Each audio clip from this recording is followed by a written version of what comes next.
우리가 알고 있는 것처럼 고린도 교회는 바울이 개척한 교회입니다.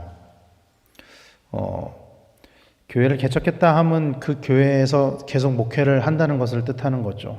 그러나 바울은 고린도 교회에 머물지 않았습니다. 교회를 개척하고 그곳에 머물러 있는 것이 아니라 또 다른 곳으로 복음을 전하러 갔습니다. 그리고 바울에 이어서 또 다른 사역자들이, 목회자들이 와서 목회를 했었고, 또 이 고린도 전후서를 쓸 때는 아볼로가 고린도 교회를 목회를 하고 있었죠. 그러다가 고린도 교회의 문제에 관한 이야기를 들었습니다. 이때 바울에게 어떤 생각이 들었을까요? 어떤 마음이었을까요? 아마도 바울은 직접 고린도에 가서 교인들을 가르치고 자기가 1년 6개월 동안 그 교인들을 가르쳤던 것처럼 다시 한번 방문해가지고 그들을 가르치고 교회 문제를 직접 바로잡고 싶었을 것입니다. 그러나 바울은 어떤 이유로 인해서 고린도에 가지 못하고 이렇게 편지를 보내고 있는 거죠. 그 이유를 오늘 본문 14절에서 이렇게 말씀하고 있습니다. 우리말 성경으로 이렇게 번역합니다. 내가 이제 세 번째로 여러분에게 갈 준비가 돼 있으나 여러분에게 폐를 끼치지는 않을 것입니다. 내가 원하는 것은 여러분의 재물이 아니라 여러분 자신이기 때문입니다. 바울은 고린도 지역에 2번 방문한 것 같습니다. 이전에 2번 방문한 것 같아요. 오늘 본문에 보면은 세 번째로 여러분에게 갈 준비가 되어 있습니다 라고 말씀하고 있죠. 첫 번째 방문은 아마도 교회를 개척했던 바울의 2차 전도 여행 때를 이야기를 하는 것일 것입니다. 두 번째 방문에 관하여는 성경에 기록되어 있지는 않지만 아마도 짧게 고린도를 방문했었던 것 같아요. 그리고 고린도 교회에 있는 극심한 문제, 예를 들면은 분열이나 또 이단의 문제들, 또 음행의 문제들, 이런 것들 때문에 고린도 교회를 다시 방문하려고 했지만 어떤 이유로 바울은 고린도 교회를 다시 가지 못하고 편지를 보내고 있는 것입니다. 그리고 그 이유에 관해서, 바울이 직접 가지 않은 이유에 관해서 여러분에게 폐를 끼치지 않기 위하여라고 말씀을 하고 있는 것입니다. 그러면서 어떤 말씀을 하냐면 내가 원하는 것은 여러분의 재물이 아니라 여러분 자신이기 때문입니다 라고 말씀을 하고 있는 거죠. 이 말씀이 어떤 의미일까요? 내가 원하는 것은 여러분의 재물이 아니라 여러분 자신이기 때문입니다. 당시 바울의 상황은 예루살렘 교회를 위해 연보를 모금하고 있는 상황이었습니다. 당시 바울이 하고 있었던 사역은 어려움에 처한 그 예루살렘 교회를 위해서 다른 교회들로 하여금 연보를 모금해서 예루살렘에 전달해주는 사역을 하고 있었어요. 이런 상황 속에서 바울이 고린도 교회를 직접 방문하는 것이 과연 고린도 교회에 어떤 의미가 될지에 대해서 조심스럽게 접근하고 있는 것입니다.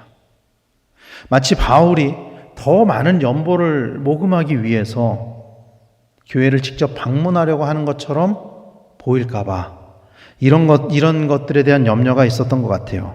그리고 더 나아가서 바울 자신을 위해 연보를 모금하는 것으로 오해하는 사람들이 있었다라고 말씀을 나눈 적이 있었죠. 그런 사람들 때문에 이 바울이 직접 방문하는 것이 자신을 위한 연보를 모금하기 위해서 하는 것처럼 보일까봐 더 조심스러워했던 것 같습니다. 그런 이유로 바울은 고린도 교회에 폐를 끼치지 않게 하려고 직접 방문하지 않으면서 바울이 원하는 것은 재물이 아니라 고린도 교회 자체임을 말씀하고 있는 것입니다. 바울은 고린도 교회를 개척한 사람이고 고린도 교회에 큰 애정을 가지고 있었습니다. 이 애정은 어떤 마음이었냐면 마치 부모가 자식을 사랑하는 것과 같은 마음, 그런 마음으로 고린도 교회를 사랑하는 마음을 가지고 있었습니다. 그래서 15절에서 바울이 자기가 얼마나 고린도 교회를 사랑하는지, 고린도 교회를 향한 자신의 마음이 어떤 마음인지를 15절에서 이렇게 고백하고 있는 것입니다. 내가 너희 영혼을 위하여 크게 기뻐함으로 재물을 사용하고 또 내 자신까지도 내어주리니 너희를 더욱 사랑할수록 나는 사랑을 덜 받겠느냐. 내 자신까지도 내어주리니. 바울은 고린도 교회 교인들로부터 재물을 받지 않을 뿐 아니라 오히려 재물을 사용하고라고 고백하고 있어요.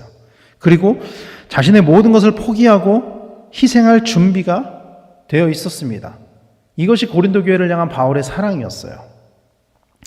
여기서 네오주리니로 사용된 헬라어 다파네소라는 단어는 돈을 내어주는 돈뿐만이 아니라 자신의 시간, 자신의 열정, 자신의 사랑을 바치는 것, 이 모든 것을 다 바치는 것을 의미하는 거예요.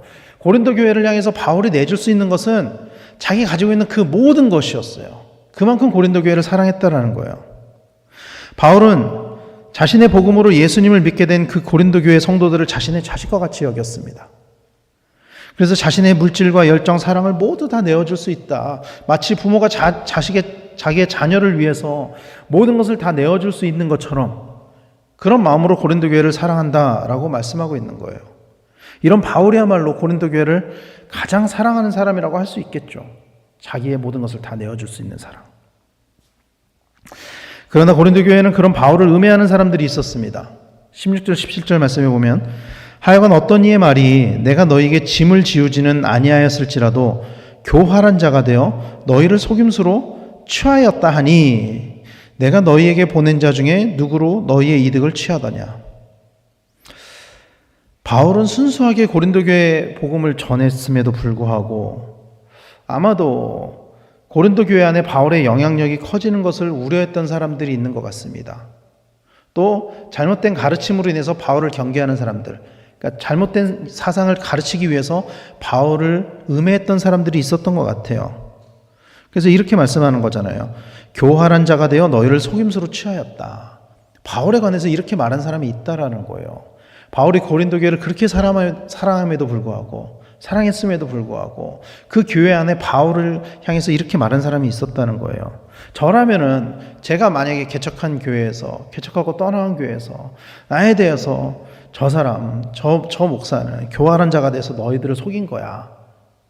교회 내에서 그런 얘기가 돈다 그러면은 그쪽을 향해서 고개를 돌리고 싶지도 않을 것 같아요. 저라면은 아예 관심을 끊어버리고 싶을 것 같습니다.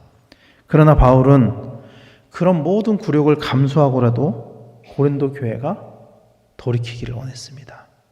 특히 죄의 문제에서 돌이키기를 원했습니다. 그래서 오늘 21절 말씀에 보면은 맨 마지막에 보면은 회개하지 아니함 때문에 슬퍼할까 두려워하노라 이렇게 말씀하고 있거든요. 바울이 두려워한 것은 바울이 싫었던 것은 자신에 대한 음해, 오해 이런 것들은 아니었던 것 같아요. 오히려 고린도 교회에 만연해 있는 이 죄의 문제에 대해서 회개하지 않는 것이 바울에게는 두려운 것이었고 슬픈 것이었습니다. 그래서 바울은 자기를 음해하고 저항하는 사람이 있음에도 불구하고 고린도 교회에 편지를 보낸 것이죠. 그리고 고린도 교회를 향해 조언하는 이유에 관해서 19절 말씀에 이렇게 말씀하고 있습니다. 너희는 이때까지 우리가 자기 변명을 하는 줄로 생각하는구나.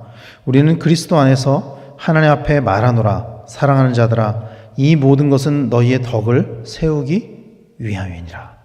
이 모든 것은 너희의 덕을 세우기 위함이니라.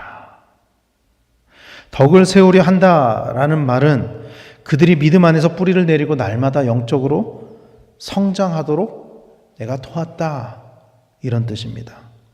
바울이 진정으로 원했던 것은 고린도 교회의 영적 성장이었고 하나님 앞에서 거룩함을 회복하는 것이었어요. 자신에 대한 오해가 해소되는 것, 자신의 사도권에 대해서 변명하는 것을 넘어서서 그것이 아니라 더 근본적으로는 자기가 개척한 그 교회, 자기가 복음의 씨앗을 뿌린 그 교회, 자기가 1년 6개월 동안 머물면서 말씀을 가르쳤던 그 교회가 죄의 문제에서 돌이켜서 하나님 앞에 다시 한번 회복되는 것, 그래서 그들이 세워지는 것, 그들의 덕이 세워지는 것, 그들의 덕을 위해서 바울이 이렇게 조언을 하고 있다는 것입니다. 교회 안에는 다양한 사람들이 모여 있습니다.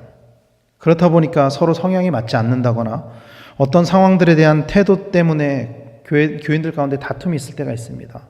또 오해가 있을 때도 있죠. 서로를 비방할 때도 있습니다.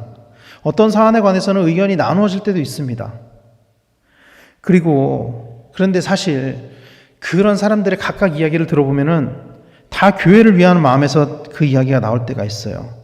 그러나 그 의견을 나누는 과정에서 서로 감정을 상하고 서로를 탓하고 서로에게 책임을 전가할 때가 있습니다. 이것은 교회를 사랑하는 것이 아닙니다. 바울은 고린도 교회 성도들 중에서 다는 아니겠지만 일부가 자신에 대해서 음해하고 공격하는 사람들이 있었음에도 불구하고 바울은 그럼에도 불구하고 교회의 덕을 세우기 위해서 교회를 위해서 자신을 위해서 기도하는 것이 아니라 고린도 교회 회복을 위해서 기도하고 고린도 교회의 영적 회복을 권면하고 있습니다. 진정 교회를 사랑한다면은 내 입장을 내세우고 나를 높이는 것이 아니라 나를 낮추고 서로의 덕을 세우려는 마음을 가지고 있어야만 합니다. 이것이 정말로 교회를 사랑하는 거죠. 바울은 이런 마음으로 고린도 교회를 사랑했습니다. 교회를 사랑한다는 것은 교회 건물을 사랑하는 것이 아닙니다. 교회를 사랑한다는 것은 교회의 성도들을 사랑한다는 것입니다. 우리의 지체를 사랑한다는 것입니다. 바울은 그 누구보다도 고린도 교회의 지체들을 사랑했습니다. 사랑하는 성도 여러분, 교회는 그리스도의 몸이기 때문에 하나가 되어야만 합니다. 하나가 된다는 것은 서로를 위한다는 거죠. 서로의 덕을 세워준다는 것이죠. 강변교회를 진정으로 사랑한다면 우리의 지체들을 사랑하시는 성도님들이 되시길 바랍니다. 강변교회를 사랑한다는 것은 우리 교회의 성도들, 우리의 지체들을 사랑하는 것입니다. 서로를 공격하고 다투고 깎아내리는 것이 아니라 서로를 세워주고 위로하고 돌보는 그런 성도님들이 되시길 바랍니다. 그것이 진정 교회를 사랑하는 마음입니다. 하나님께서 세우신 몸된 교회 강변교회를 사랑하시는 성도님들이 되시길 바랍니다. 그래서 바울과 같이 어떤 때는 내가 오해를 받고 어떤 때는 그로 인해서 내가 상할 때도 있지만 그럼에도 불구하고 나보다 하나님께서 세우신 지체들, 공동체를 더 사랑하고 세우는 그런 성도님들이 되시길 바랍니다. 그래서 우리 공동체가 하나님이 기뻐하시는 공동체가 되기를 소원합니다. 바울은 고린도 교회의 영적 회복을 위해서 기도했습니다. 이를 위해서 자기를 깎아내리는 것들도 다 감수를 하고 자기의 약한 부분을 이야기를 했습니다. 우리도 바울과 같이 교회를 사랑하는 마음으로 무장되어서 우리를 내세우는 것이 아니라 우리를 더 낮추고 우리의 지체들을 사랑해서 우리 몸된 교회 강변교회가 정말 하나님이 기뻐하시는 교회로 세워지는, 또 우리 성도님들 한 명 한 명이 그 교회의 구성원으로서 지체로서 하나님의 백성으로서 세워지게 되는 그런 은혜가 넘치기를 예수님의 이름으로 간절히 축원합니다. 기도하겠습니다.